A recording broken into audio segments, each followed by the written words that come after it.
Hello everyone, welcome back to the next video. In this video I will be showing you how to use GeoToolBox along with Place Descriptor, which is a new API launched in iOS 26. So let's get started.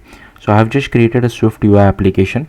So basically whenever you want to show any kind of a coordinate, you would do something like this, right? So you just define a CL location coordinate 2D, import MapKit, just write map, and here you write the marker, and you will see an output something like this. Okay, which is fine according to me.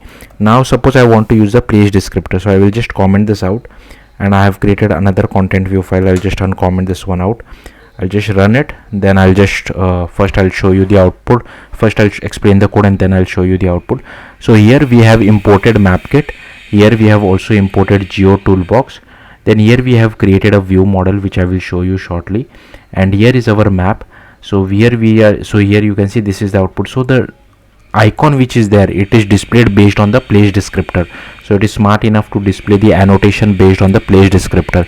Sorry about the background noise.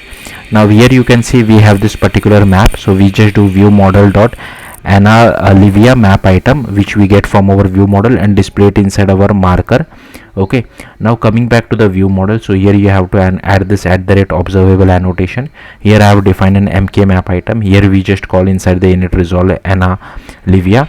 So here firstly I have defined a CL location coordinate 2D, which we were defining in the previous SwiftUI view as well. Then here, this is the new thing which I have defined place descriptor. So here you just pass the coordinates and inside the representation and define a common name.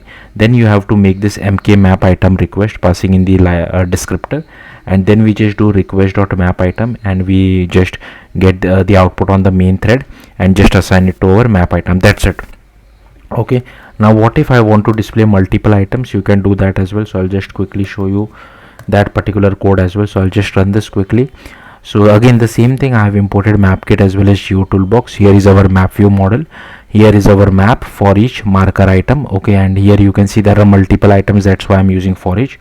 Let me show you guys the output as well. And here again here you can see these are the two Olivia, and this is the obelisk foundation.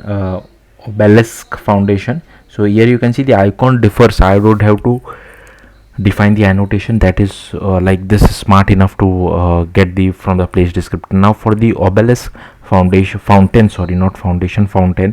I have defined the place descriptor in a bit different way. So firstly here you can see I have these two methods.